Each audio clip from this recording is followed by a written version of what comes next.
Welcome to the City. I'm Anthony Wilson, the Public Information Officer for the City of San Angelo. And today we're taking our show on the road. We're here at the San Angelo Performing Arts Center, and we have with us Sandy Miller. She is the brand spanking new Artistic Director of Ballet San Angelo. Sandy, thanks for being with us. Thank you. Now tell us a little bit about yourself. What brings you to San Angelo, and what attracted you to this job here leading Ballet San Angelo?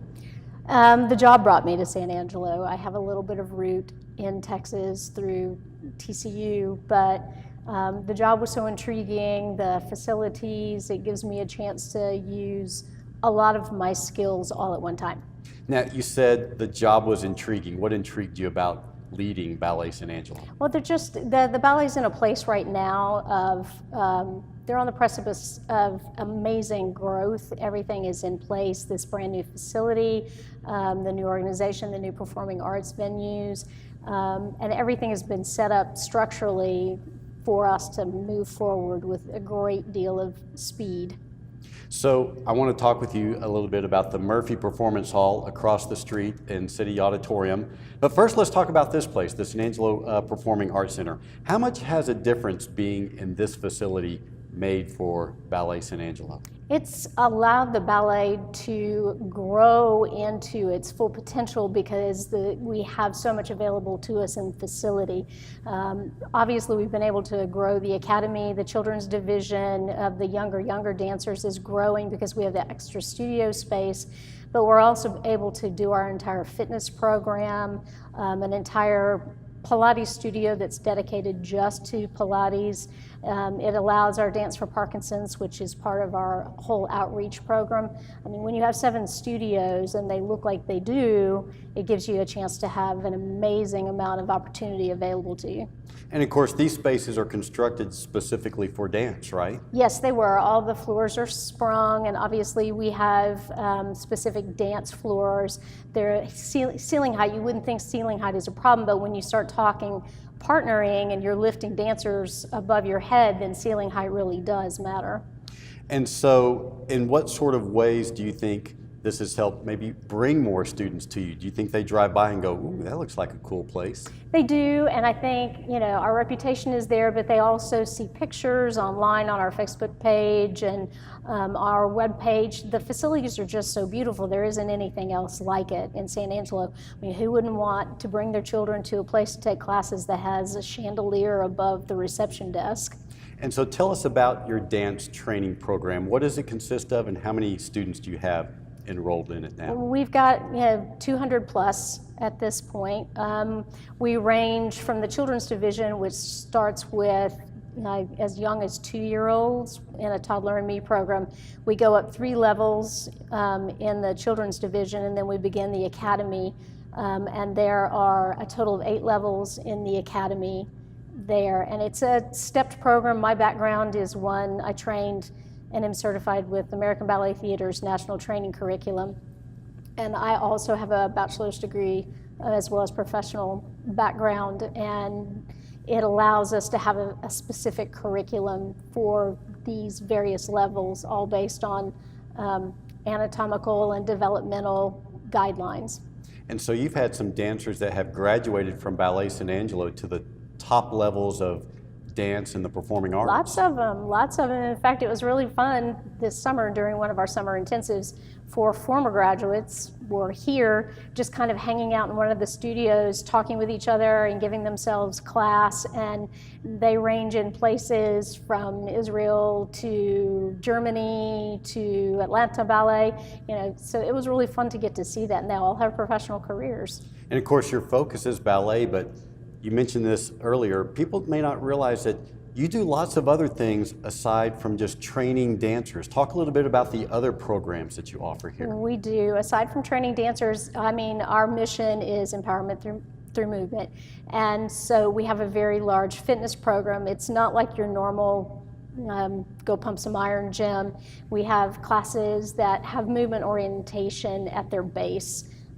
Like Body Bar, which there's a component in other communities Pure Barre and some other things, that it's a ballet-based bar, but with a fitness component. We've got yoga, we've got Pilates, we've got Pyo, some dance for fitness classes, adult ballet classes, and then our whole Pilates equipment-based studio as well. And you also offer a special program for those who are suffering from Parkinson's disease. Explain what that is. We do. This is an amazing program, and we're really fortunate that we're getting to do it. It was developed by a man at the Mark Morris Dance Company in New York through doing a lot of research with movement and neuroscience and how it affected Parkinson's. And we have started a program here, and it's free to the public, so participants come in and there's no cost whatsoever to them. Right now we've got a couple of classes a week, and the gains that we've seen just in the short period of time that we've done it have been amazing. I mean, clients are coming in and they feel a little bit more stable in their balance, they feel empowered just in their physical ability, but they're also having this amazing joy of being able to move, which is so compromised for them. And you also offer some adult classes for non-dancers such as Anthony and Christina Wilson. We've taken some salsa dancing here. Yes, we do, and we would love to do more of that, because I mean, this is about getting the community involved, and there's not a lot of opportunity. I mean, salsa and ballroom and all kinds of Latin dancing, how fun is that? It's very fun. So now you're going to be offering a big, huge community event very soon here. Tell us about that. Yes, on October 14th, we're going to be doing Sharing Dance Day.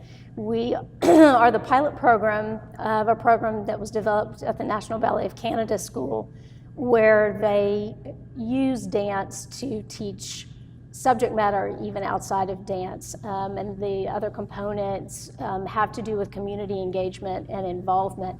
So this project is going to be a great deal of fun. It's almost like a giant flash mob. We'll be out in front of City Hall on the 14th, and we are going out into the community and teaching kind of a little choreographed dance to everybody. People are sharing it on their social media and getting involved, and we're going to have everybody meet there on the plaza, and we'll do it several times, do the dance. And there's even a seated version for people who maybe have some movement issues, a little bit simpler. So right now we're just kind of out in the community doing what we can do to teach the dance to as many as possible. We're hoping there'll just be lots and lots of numbers. The city's co-sponsoring it. It's going to be a health and wellness event. We'll have food trucks here with healthy food. It should be a great deal of fun. And tell us about your upcoming season, because that's rapidly approaching. It is, yes, and we've got season tickets on sale now. We're going to start with the Nutcracker back in the Murphy Performance Hall, and that is the weekend of December 15th, 16th, and 17th. It's very exciting because it's back in there after 10 years of being away, and we're going to have new sets, new costumes, brand new production, new choreography. It's going to be really great for the community, and it's going to tap into an element of people here in San Angelo that have memories going back for years and years and years of going to the Nutcracker and having that tradition of grandmothers and mothers and daughters and families going together to see the Nutcracker. So it's not just getting to see wonderful dance, it's an event. It's almost like a little social event. And aside from the Nutcracker, which of course is a very well-known commodity here in our community, what are some of the other public offerings that you're going to be having? In March here at the Performing Arts Center, we'll be doing Innovative Works. This is a new series that we're going to be doing every year, and this particular one is titled Juxtaposed. It's a little bit more contemporary. The theater is smaller, so it's a little bit more intimate. Much more able to kind of draw the audience in at a closer level. And it's mostly the older dancers that do it, so they're working, just in areas that are a little bit more creative and not necessarily experimental, but, emerging and, challenging for them. So it's outside of their tutus and pink tights realm. But then in May, we'll be in here also at SAPAC doing Robin Hood and Maid Marian, which is our children's production, and most of the children in the Academy will be involved. We're doing it so that we're trying to, with our children's productions, oftentimes have a literary component so that we can help do a little bit of outreach also into the schools and kind of tie together lesser known, maybe less, it's not lesser known, but lesser known that, you know, some Disney stories maybe, and bring that to life through dance.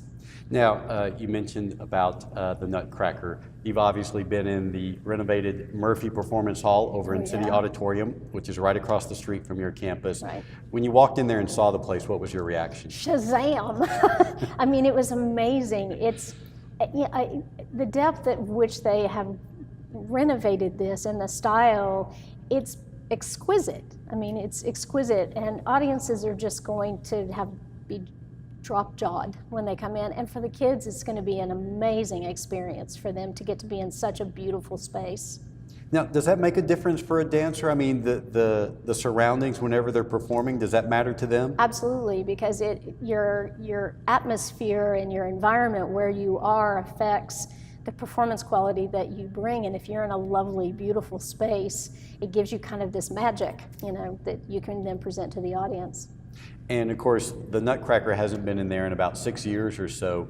How much does it mean to Ballet San Angelo to finally return home to City Auditorium with your your main production that you do each year? It means everything, because Ballet San Angelo was basically founded on the premise of doing Nutcracker. So to be going back into this facility, which is so historic and is so tied for the ballet itself, it will mean everything, and it's going to evoke and invoke all sorts of memories for people. And then the new dancers get to create new memories with this one in this performance hall as well. And so are you anticipating that you'll have other productions other than the Nutcracker in the Murphy Performance Hall at some point? Yes, I mean, we would love to do them all over there, but in reality that this is the first year we're going to, probably we'll stay over here for the 2 spring shows, but we anticipate taking children's shows and possibly innovative works into that space eventually. We'll grow into it. Now, for our viewers who may have never been to a ballet performance or any sort of dance performance, make your pitch here. Why should they give ballet and dance a try as a spectator? It's live art, and now everything is so digital and there on the screen and so accessible, but it's not visceral. And art, and I can take it in the body, more, because art is visceral. It's something that you need to experience for itself in its true live format.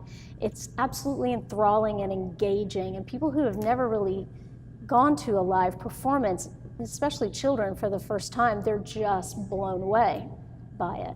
So that's my pitch for it, is that it's live art. Well, you obviously have a lot of passion for it. What about dance excites you? Oh my gosh, everything. I mean, I've been a dancer since I was 3. I mean, it's who I am. It's how I express myself. I think that for a lot of people, it's how they express themselves if they're not particularly good with words, to be able to do it through your body. And then it's the absolute embodiment, for me, of music. I'm driven by music when I choreograph. It's the main driver for me more than anything else, because it's the visual expression of what you hear in music.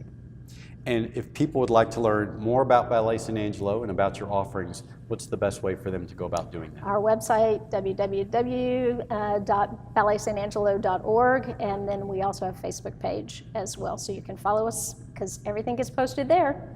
So we've been talking with Sandy Miller. She is the new artistic director for Ballet San Angelo. We hope you'll give them a chance and go check out some of their offerings, and we hope you'll join us for the next episode of The City.